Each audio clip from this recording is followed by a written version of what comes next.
Hi everybody, this vehicle is a 2006 Chevy Malibu, and today I'm working on the right rear suspension. I'm going to replace the right rear upper control arm because the bushings are shot. So here's the outer bushing, and then try to get up in here, and there's the inner bushing. It's a little bit hard to see from this angle, but the top part of that bushing is all broken apart. And what happens is when you're driving down the road and you go over, it doesn't even really have to be big bumps, you'll get this clunking noise that comes from the back. And it's not a real loud clank, it's not metal on metal, but it's definitely a thumping type of noise. So I'm not really sure if it's from the inner bushing being bad, which I actually kind of think that is it, or if it's coming from this outer bushing. But both of them look like they're in really bad shape. So I got a new control arm, and we're going to change that out today. Book time says it should take 0.6 hours, so let's get started. So basically there's two bolts that hold this in. There's one on the outer here, which should be pretty easy to get to. And then of course there's another bolt on the inner end. That one's going to be a little bit tricky. I'm thinking I'll probably put a box wrench on the bolt head and then see if I can get a socket with an impact on the nut side. There is sort of clearance here, but I should be able to get to that nut with an impact and a swivel and buzz that off. Because on the other side, it's blocked by a harness and this evap canister and the fuel tank. So I'm hoping I can just hold the bolt with a wrench and buzz the nut off with an impact gun. So the first thing I want to do is just pop off these plastic cable clips for the wheel speed sensor.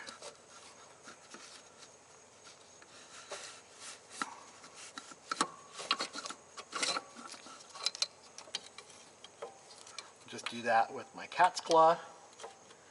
Oh, this one's going to be tricky. Yeah, and this one's going to be a little hard to do because I don't have a straight cat's claw. I only have this angled one. So let's try a regular screwdriver. There we go. Okay. Alright, cool. So that should be enough clearance to get a wrench on that bolt. Alright, so that bolt is really rusty. I'm going to try and hit it with a wire brush real quick.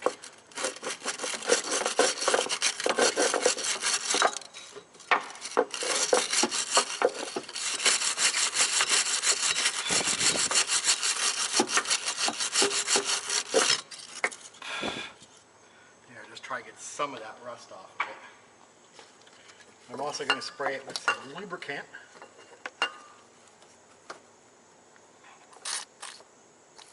Don't need much, just enough to help get that nut off. So let me get this wire kind of out of the way. And then this is an 18 millimeter. So I'm going to put this wrench here. You know what? I think this side is bigger than 18. No, it's not. So I got an 18 millimeter wrench fit up on the bolt head. Then I got an 18 millimeter socket on a swivel hooked onto there. So get this out of there.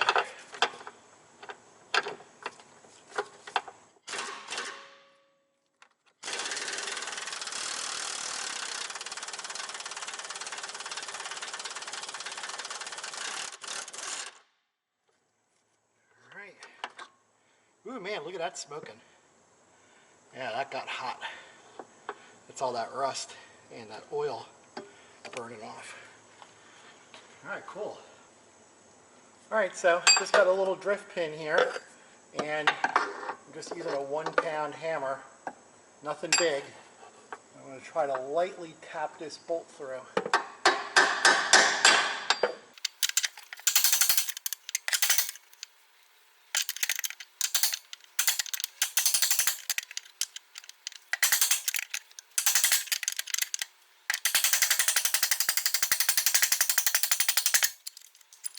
Not all the way out yet.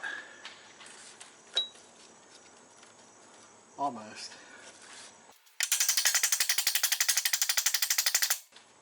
I think that might be it.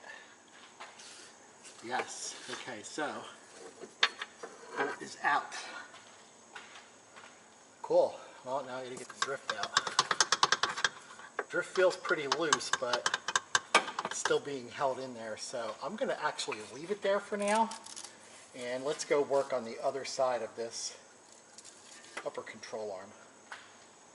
So now I got the bolt out. So this is the bolt that was on the inner part of the upper control arm, and there's the nut for it.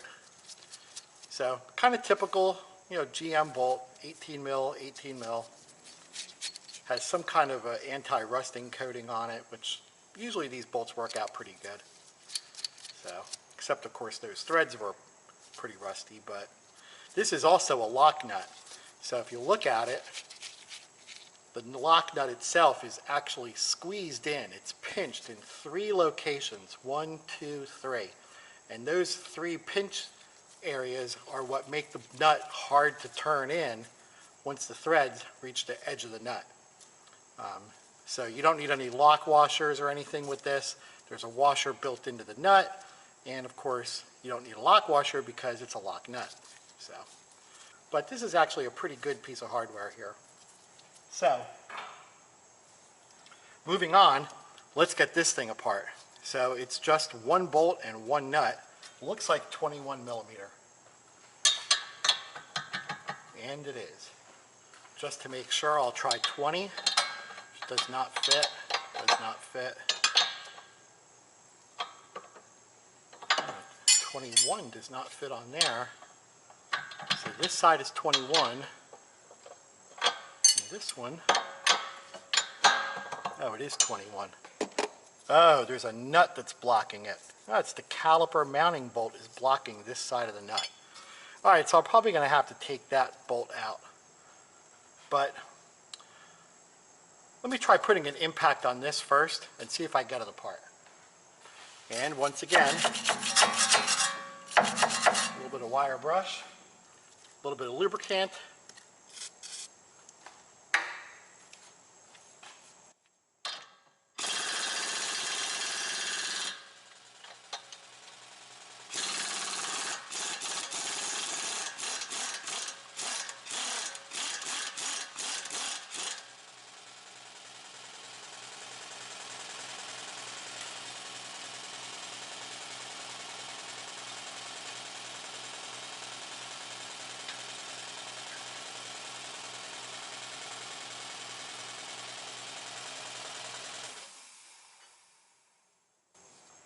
All right, well that's working pretty well.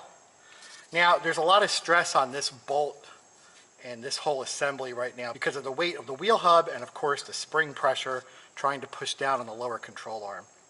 So before I try to take this apart, I'm going to get my work table underneath this to support the lower control arm and take the pressure off of this bolt.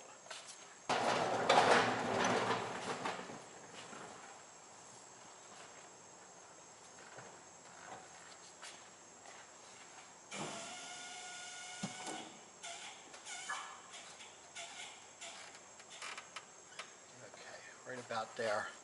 There we go. Nice and loose. All right, so there's the bolt. Giant bolt. All right, now this whole thing is loose, so I can probably reach in there. Yep, take out my drift pin. And then this whole thing should come right out. Oh, wait a minute. I missed 1 ABS clip. It's right here on the end, so that should be pretty pretty easy to pop off. Oh, there we go. All right. And out it comes. Huh.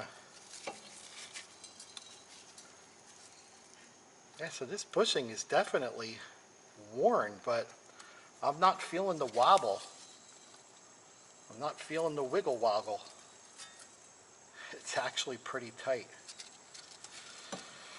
Well, I sure hope this was the problem because it looks like it's whooped, but it doesn't feel it now that it's apart.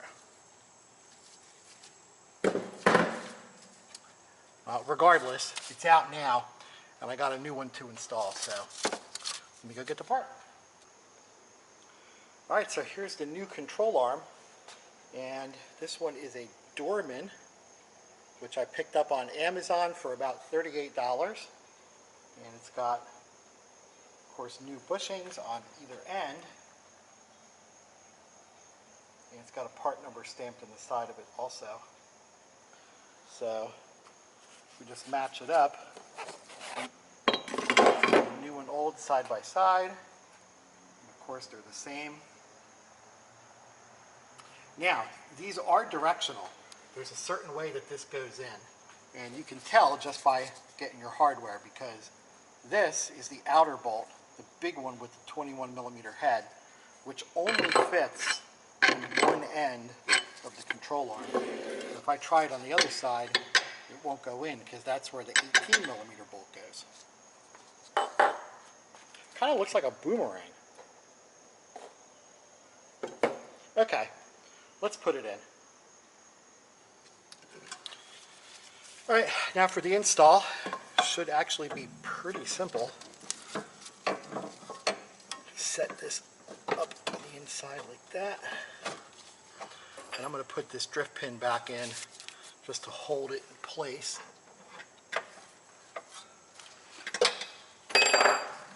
One a little bit better.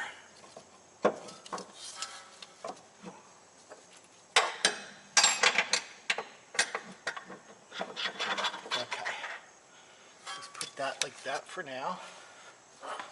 And then stick this bolt in here. Something like that for now. Wow, look how crooked the other one was. This is like sitting way straighter. Alright, first thing I want to do is get that inner bolt installed because this was a pain to get out. Alright, this is going to be a little tricky to do because there's like less than room to get this in there.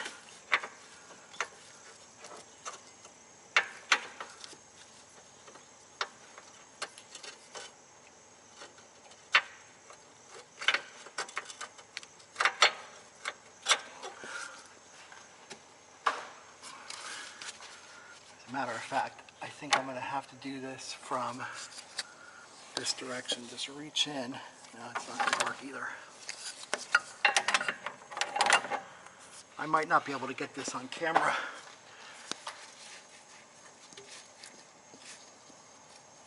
There is really no room to do this. And of course, I can't see anything either. Alright. Now I got the car all the way up in the air. Try and do this again.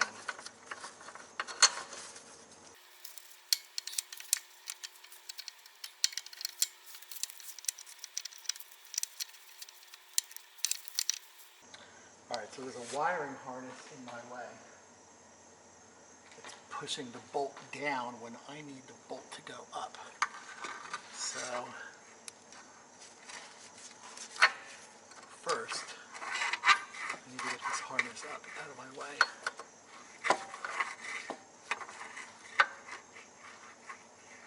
Okay, now that's up out of my way. I can try and get the bolt in the hole.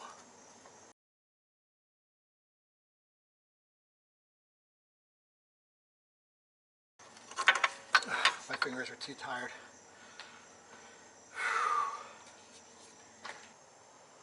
Alright, so I've had to do a couple adjustments here take the weight off of this arm.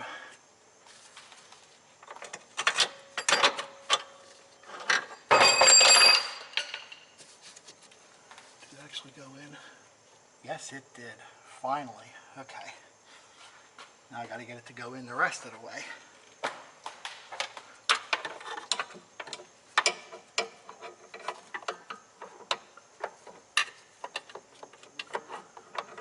Okay, well, this is not going to be easy.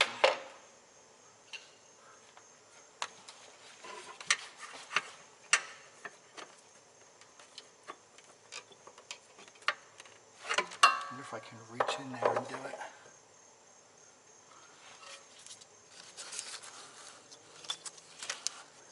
I get the bolt in most of the way. Sorry guys. I don't know if that's even going to work, but I know it's not going to work. Alright. Find some way of getting on the back of that head.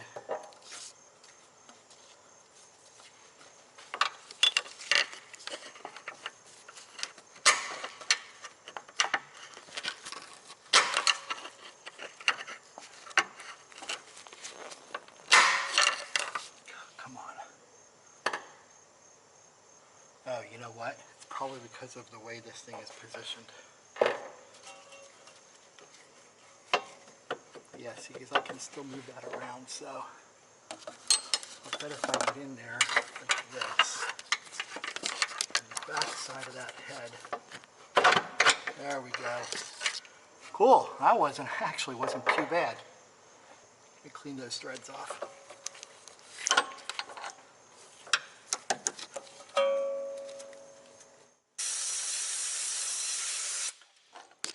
There we go. All right, cool. All right, well, now that that's on, I can try to get this thing together, which I'm a little bit concerned because this is so straight and this is actually on an angle. But that is how it must go. So let's make it fit together. That's not working. Sometimes a little bit of twist will help.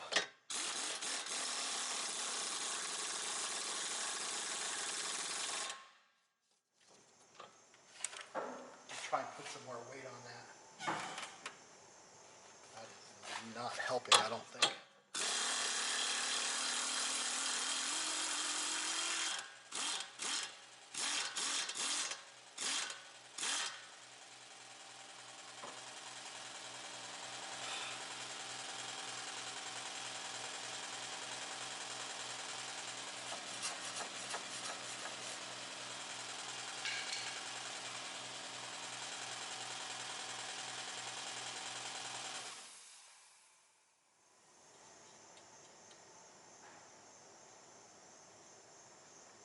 I know you're not supposed to use anti-seize on these types of bolts, but just a little bit.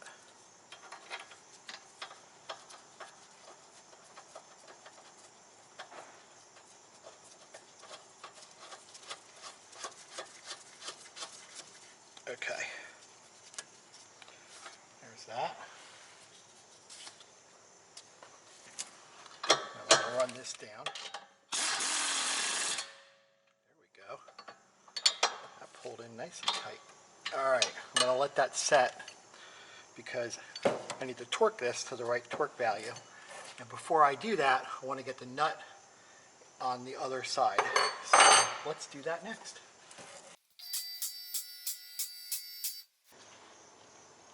All right, so for this, I'm going to start out by setting the wrench back in place. Get this back on the head of that bolt there.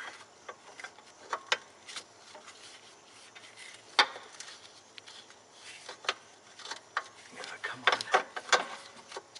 It's not lined up. There we go. Okay. Now I got the wrench on.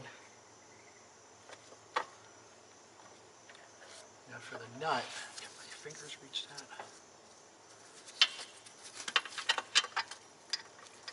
Barely.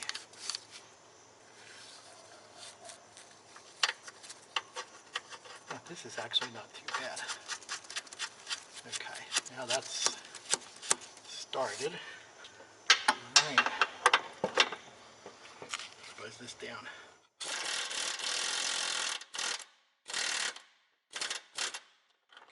Again, I don't want to over tighten it because I have to torque it. Alright, so the torque value on this is 44 foot-pounds plus 60 degrees. And I'm sure I've already gone to 44 foot-pounds with that impact on it. 44 plus 60 is basically snug it up real tight, which that is. So I'm going to call that good. Yeah, that's fine. That's not going anywhere. All right, put the car back down. I'll tighten the outer bolt. All right, now this one's going to be a little tricky to torque because you really should be torquing the nut, not the bolt. But in this case, I'm not going to be able to get a socket onto that nut. So I'm going to have to do this backwards. Torquing this bolt is 81 foot-pounds plus 70 degrees.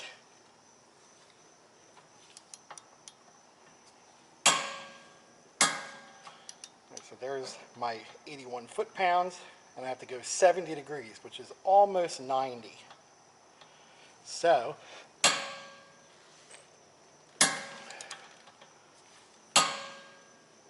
right about like that.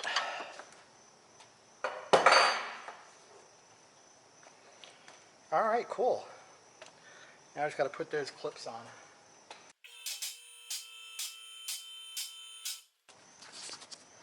All right, now to finish it up with the clips. And is there a hole there for this one? Yes, there is. Okay, cool. Put that in there. Hole for that one there. And of course, the inner one is probably going to be the trickiest. Well, there's a hole where it should be.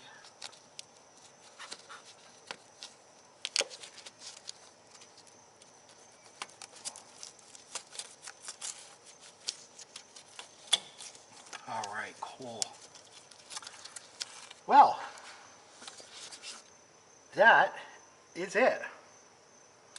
Hopefully this will take care of that bumping noise. I'll find out in a little bit when I put the wheel on and drop the car down and get it out of the shop and take it for a test drive. So there you have it, replacing the right rear upper control arm on a 2006 Chevy Malibu. Pretty cool. Well, if you have any questions or any comments, post them below. And thanks for watching. And if you like my videos, please give a thumbs up and please subscribe.